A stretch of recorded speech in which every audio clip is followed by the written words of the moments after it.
ಒಂದು ನಿಮಿಷ ಇರಿ.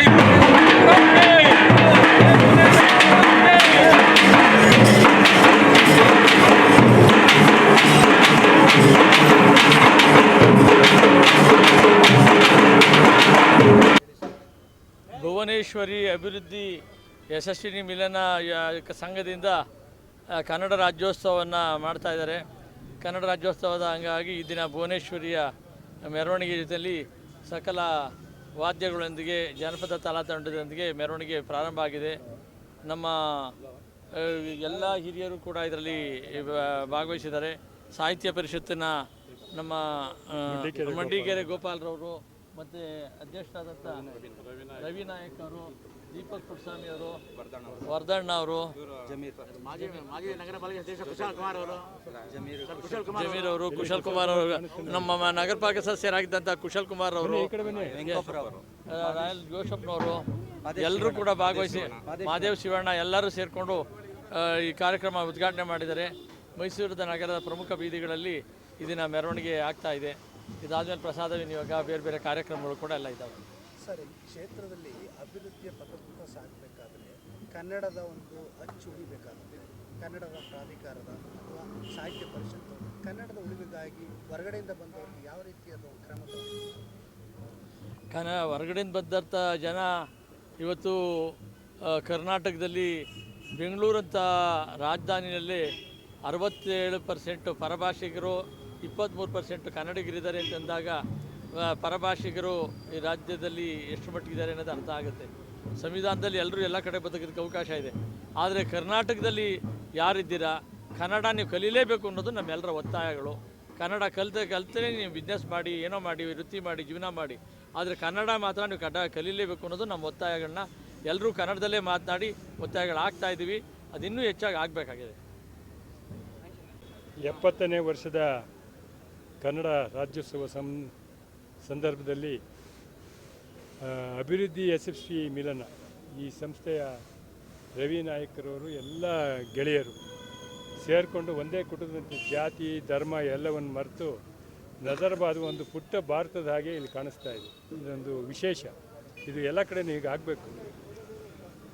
ನಿಮಗೆ ಒಂದು ಸಂತೋಷ ಸಂಗತಿ ಅಂತಂದರೆ, ಆ ಆಂಗ್ಲ ಭಾಷೆ ಪಿಳಿ ಅಂತ ಕಣ್ಣು ಬಿಡುವ ಮುಂಚೆನೇ ನಮ್ಮ ಮೈಸೂರು ಕರ್ನಾಟಕ ಏನು ನಮ್ಮ ಸಂಭ್ರಮ ಇದೆ, ಈ ನಾಡಿನಲ್ಲಿ 10 ಮಹಾಕಾವ್ಯಗಳ ರಚನೆ ಆಗಿದ್ದು. ಅಂಥ ಪುರಾತನವಾದ ಭಾಷೆ ನಮ್ಮ ಭಾಷೆ. ಒಂದೇ ಒಂದು ಸಣ್ಣ ಉದಾಹರಣೆ ಹೇಳ್ಬಿಡ್ತಾನೆ. ಈ ರನ್ನ ಪಂಪನಿಂದ ಹಿಡಿದು ಕುವೆಂಪುರವರೆಗೆ ಹಳೆ ಕಾವ್ಯಗಳ ಗದ್ಯ ಏನಿದೆ ಪಾಠಗಳು, ಅದನ್ನು ವಿಶ್ವ ಓದ್ತಾ ಇದೆ, ನಾವು ಮಕ್ಕಳಿಗೆ ಹೇಳ್ಕೊಡ್ತಾ ಇಲ್ಲ. ಲಂಡನ್ನಿನ ಒಬ್ಬ ಪ್ರಜೆ ಇಲ್ಲಿ ಕನ್ನಡವನ್ನು ಕಲಿತು ರನ್ನನ ಗದಾಯುದ್ಧದ ಬಗ್ಗೆ ಡಾಕ್ಟರೇಟ್ ಪ್ರಶಸ್ತಿಗಾಗಿ ಒಂದು ಕೆಲಸವನ್ನು ಮಾಡ್ತಾ ಇದ್ದಾರೆ. ಅವರು ರನ್ನನ ಗದಾಯುದ್ಧದ 3 ಪದ್ಯ ಇದೆಯಲ್ಲ, ನೀರೊಳಗಿರ್ದುಂ ಬೆವರ್ದಂ ಉರಗ ಪತಾಕಂ, 100 ಪುಟಗಳಷ್ಟು ವಿಷಯವನ್ನು 3 ಸಾಲಿನ ಬಗ್ಗೆ ಆಂಗ್ಲ ಭಾಷೆಯಲ್ಲಿ ಬರೆದಿದ್ದಾರೆ. ಇದು ಕನ್ನಡದ ಹಿರಿಮೆ. ಅಂಥ ಅಪರೂಪದ ಸಾವಿರಾರು ವರ್ಷಗಳ ಹಿಂದೆ ರಚನೆಯಾದಂಥ ಮಹಾಕಾವ್ಯಗಳು ಈಗಲೂ ವಿಶ್ವದಲ್ಲಿ ಪ್ರಸ್ತುತ ಆಗ್ತಾ ಇದ್ದಾವೆ. ಹಾಗಾಗಿ ಹಿರಿಮೆ ನಮ್ಮದಿದೆ. ಬಹುಶಃ ದೇವರು ಎಂಥ ಸೃಷ್ಟಿ ಮಾಡಿದಾನೆ ಅಂತಂದರೆ, ಇಲ್ಲಿನ ದೇವಾಲಯಗಳು, ನದಿಗಳು, ಗುಡ್ಡ ಬೆಟ್ಟಗಳು ಎಲ್ಲವೂ ವೈಶಿಷ್ಟ್ಯಪೂರ್ಣವಾದ್ದು. ಅದನ್ನು ನೋಡಲಿಕ್ಕೆ ಅಂತಲೇ ಬೇರೆ ಬೇರೆ ದೇಶಗಳಿಂದ ಓದ್ಕೊಂಡು ಬರ್ತಾಯಿದ್ರು ಕರ್ನಾಡಿಗೆ. ನಾವು ಈಗಾಗಲೇ ಇತರೆ ಭಾಷೆಯವರಿಗೆ ಕನ್ನಡ ಕಲಿಸುವಂಥ ಶಾಲೆಯನ್ನು ತೆರೆದಿದ್ದೇವೆ ಉದಯಗಿರಿಯಲ್ಲಿ. ನಿಮಗೆ ಗೊತ್ತಿರಲಿಕ್ಕಿಲ್ಲ, ಕನ್ನಡ ಅಭಿವೃದ್ಧಿ ಪ್ರಾಧಿಕಾರದ ಸಹಕಾರದೊಂದಿಗೆ ನಮ್ಮ ಸಾಹಿತ್ಯ ಪರಿಷತ್ತು ಶಾಲೆಯನ್ನು ತೆರೆದಿದೆ. ಸಂಜೆ ಕಾರ್ಯಕ್ರಮ ಅಲ್ಲಿ ಶಾಲೆ ನಡೀತಾ ಇದೆ. ಸುಮಾರು 500ಕ್ಕೂ ಹೆಚ್ಚು ಅನ್ಯ ಭಾಷಿಕರು ನಮ್ಮ ಸಾಹಿತ್ಯ ಪರಿಷತ್ತು ಪರೀಕ್ಷೆಯಲ್ಲಿ ಉತ್ತೀರ್ಣರಾಗಿ ಕಾವಾ ಜಾಣ ಪರೀಕ್ಷೆಯಲ್ಲಿ ಉತ್ತೀರ್ಣರಾಗಿದ್ದಾರೆ. ಮಲಯಾಳಿಗಳು, ತಮಿಳಿನವರು, ಬೇರೆ ಬೇರೆ ಭಾಷಿಕರು. ಅದನ್ನು ನಾವು ಮಾಡ್ತಾ ಇದ್ದೇವೆ. ಭಾರಿ ಪ್ರೀತಿಯಿಂದ ಕನ್ನಡನ ಕಲಿತು ನಮಗೆ ಕನ್ನಡನ ಕಲಿಸುವಂಥ ಕೆಲಸವನ್ನು ಅವರು ಮಾಡ್ತಾ ಇದ್ದಾರೆ. ಈ ಒಂದು ಪ್ರೀತಿ ಪರಭಾಷಿಕರಿಗೆ ಆಗಬೇಕಾಗಿದೆ. ಯಾಕೆಂದರೆ ಅವರು ನಮ್ಮವರೇ.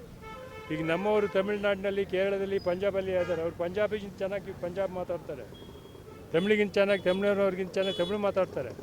ಇವರು ನಮ್ಮ ಭಾಷೆಯನ್ನು ಕಲಿಬೇಕು, ನಮ್ಮವರಾಗಿದ್ದಾರೆ. ನಾವೆಲ್ಲ ಒಂದು ಕುಟುಂಬ. ಇದು ಕುಟುಂಬ ಬರೀ ರಾಜ್ಯ ಮಾತ್ರ ಅಲ್ಲ, ಇಡೀ ವಿಶ್ವ ಒಂದು ಕುಟುಂಬವಾಗಿ ಬದುಕಲಿಕ್ಕೆ ಸಾಧ್ಯ ಆಗಿಲ್ಲ ಅಂದರೆ ನಾಳೆ ನಮ್ಮ ಮಕ್ಕಳ ಪರಿಸ್ಥಿತಿ ಏನಾಗುತ್ತೆ ಅಂತ ಹೇಳೋಕ್ಕಾಗಿಲ್ಲ. ನೋಡಿ, ದೊಡ್ಡಣ್ಣ ಚಿಕ್ಕಣ್ಣ ಎಲ್ಲ ಇದ್ದಾರೆ. ಈಗ ನಿಜ ದಿವಸ ಮಕ್ಕಳ ಹಾಗೆ ಬಾಂಬ್ ಹೊಡಿತಾ ಇದ್ದಾರೆ. ಮಕ್ಕಳಾಟ. ನಿನ್ನೆ ರಾತ್ರಿ ಒಂದು BBC ನ್ಯೂಸ್ನಲ್ಲಿ ನೋಡಿದೆ, 200 ಮಕ್ಕಳ ಒಂದು ಪುಟಾಣಿ ಮಕ್ಕಳ ಶಾಲೆಗೆ ಬಾಂಬ್ ಹಾಕ್ತಾರೆ. 400 ಜನ ತಾಯಿಯಂದಿರು ತಂದೆ ಬಿಟ್ಟು ಹೋಗ್ತಾ ಇರ್ತಾರೆ. ಅವರು ಮುಂದುಗಡೆ ಬಂದು ಮುಂಡುಗಳೆಲ್ಲ ಬಿದ್ದು ವಿಳಿಲ್ವ, ಒಬ್ಬ ತಾಯಿ ಅವ್ರ ರುಂಡವನ್ನು ಇಟ್ಕೊಂಡು ಅಲ್ಲೇ ಸತ್ತು ಹೋಗ್ತಾಳೆ. ಈ ಮನುಷ್ಯತ್ವ ಮಾನವೀಯ ಮೌಲ್ಯಗಳು ಇದೆಯೇನ್ರಿ ನಮ್ಮ ರಾಜ್ಯ ವಿಶ್ವದಲ್ಲಿ? ನಿಜವಾಗ್ಲೂ ನನಗೆ ಭಾರಿ ನಾಚಿಕೆ. ಹಿರಿಯಣ್ಣ ಮಹಾತ್ಮ ಗಾಂಧಿ ಅಂತವ್ರು ಇದ್ರೆ ಎದೆ ಕೊಟ್ಟು ನಿಲ್ಲಿಸಿ ಇದನ್ನೆಲ್ಲ ಹಾಕಿ ಪ್ರಾಣ ಮಕ್ಕಳನ್ನು ಸಾಯ್ತೀರಿ ಅಂತ ಕೇಳ್ತಾ ಇದ್ರು. ಕೇಳೋರೇ ಇಲ್ಲ. ಎಲ್ಲ ನೋಡ್ಕೊಂಡು ಆಟ ಆಡ್ಕೊಂಡಿದ್ದಾರೆ. ಈಗ ಆಗಬಾರ್ದು. ಇಡೀ ನಮ್ಮ ವಿಶ್ವವನ್ನು ಒಂದು ಕುಟುಂಬವಾಗಿ ಕಾಪಾಡುವಂಥ ಹೊಣೆಗಾರಿಕೆ ಮುಂದಿನ ಪೀಳಿಗೆಗೆ ನಾವು ಕೊಡಬೇಕಾದ ಅನಿವಾರ್ಯತೆ ಇದೆ ಅಂತ ಹೇಳ್ತಾ ನನ್ನ ಮಾತು ಮುಗಿಸ್ತೇನೆ. ಮಾಡಿದ ತಕ್ಷಣ ಜಯ ಭಾರತ ಜನನಿಯ ತನುಜಾತೆ ಹಾಡಬೇಕು ಅಂತ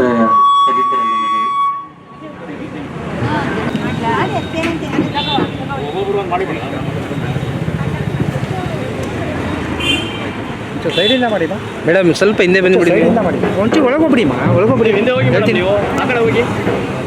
ಹಾಂ, ಕುರಿ ಬಸವಣ್ಣೆ ನಿಗಮದ ನಿರ್ದೇಶಕರಾದ ಲೋಕೇಶ್ ಮಾದಾಪುರ ಅವರು, ನಜರ್ಬಾದ್ ಮೊಹಲ್ಲಾದ ಮುಖಂಡರು, ಕಾಂಗ್ರೆಸ್ ಮುಖಂಡರಾದ ವರದರಾಜ್ ಅವರು.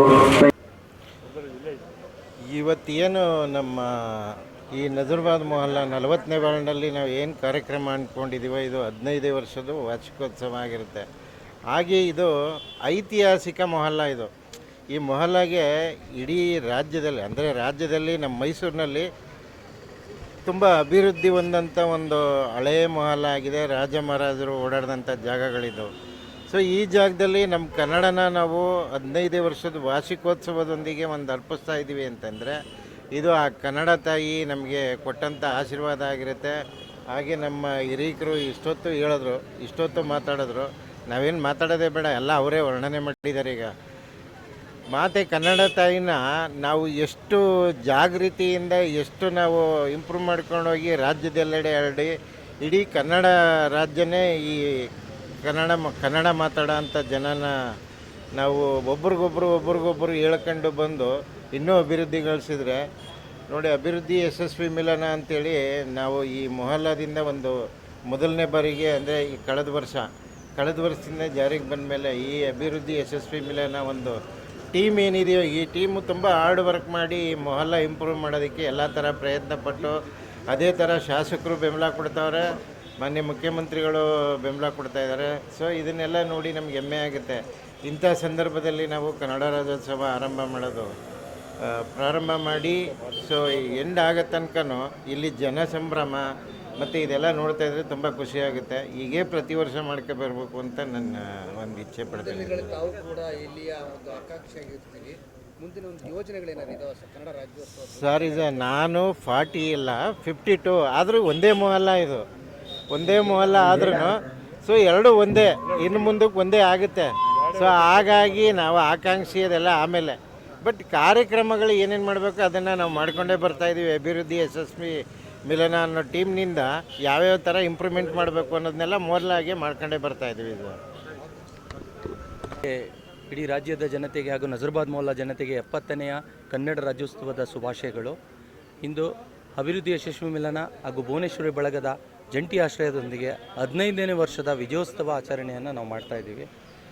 ಒಂದು ಆಚರಣೆ ಮಾಡಬೇಕಾದಂಥ ಸಂದರ್ಭದಲ್ಲಿ ಇವತ್ತು ಇಡೀ ಮೈಸೂರು ನಗರದಲ್ಲಿ ಕನ್ನಡವನ್ನು ಉಳಿಸುವ ಪ್ರಯತ್ನ ಮಾಡ್ತಾ ಇರೋದು ಒಂದು ಕನ್ನಡ ಸಾಹಿತ್ಯ ಪರಿಷತ್ತು.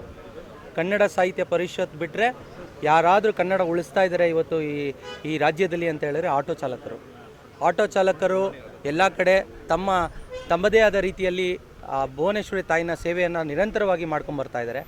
ನಾವು ಅಭಿವೃದ್ಧಿ ಯಶಸ್ವಿ ಮೇಲೆ ಒಂದು ವಿಭಿನ್ನವಾಗಿ ಮಾಡಬೇಕು ಅಂತ ಆಲೋಚನೆ ಮಾಡಿ ಭುವನೇಶ್ವರಿ ತಾಯಿ ವಿಗ್ರಹನ ಪಾದಯಾತ್ರೆ ಮೂಲಕ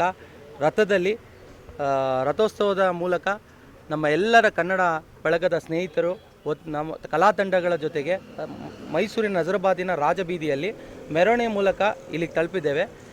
ಈಗಾಗಲೇ MK ಸೋಮಶೇಖರ್ ಅವರು ಮಾಜಿ ಶಾಸಕರು ಪುಷ್ಪಾರ್ಚನೆ ಮಾಡಿದರು. ಅವರು ಪುಷ್ಪಾರ್ಚನೆ ಮಾಡಿ ಚಾಲನೆ ಕೊಟ್ಟರು. ಮಾನ್ಯ ಚಾಮರಾಜ ಕ್ಷೇತ್ರ ಶಾಸಕರು ಹರೀಶ್ ಗೌಡರು ಬರಬೇಕಾಗಿರೋದು. ಕಾರ್ಯನಿಮಿತ್ತ ಅವರು ಈ ಕಾರ್ಯಕ್ರಮಕ್ಕೆ ಬರಲಿಕ್ಕಾಗಲಿಲ್ಲ. ಶುಭಾಶಯಗಳನ್ನ ಕೋರಿದ್ದಾರೆ. ಎಲ್ಲರಿಗೂ ಒಳ್ಳೆಯದಾಗಲಿ. ಕನ್ನಡ ರಾಜ್ಯೋತ್ಸವ ಶುಭಾಶಯನ ಹರೀಶ್ ಗೌಡರು ಈಗಾಗಲೇ ನಮಗೆ ಫೋನಲ್ಲಿ ಕೋರಿದ್ದಾರೆ. ಹಾಗೂ ಈ ಪಾದಯಾತ್ರೆ ಮುಖಾಂತರ ಇಲ್ಲಿಗೆ ಬಂದ ನಂತರ ಧ್ವಜಾರೋಹಣವನ್ನು ಮಡಿಗೆರೆ ಗೋಪಾಲಣ್ಣವರು ನೆರವೇರಿಸಿಕೊಟ್ಟಿದ್ದಾರೆ.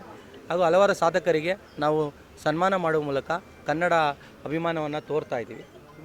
ದೀಪಕ್ ಪುಟ್ಟಸ್ವಾಮಿ.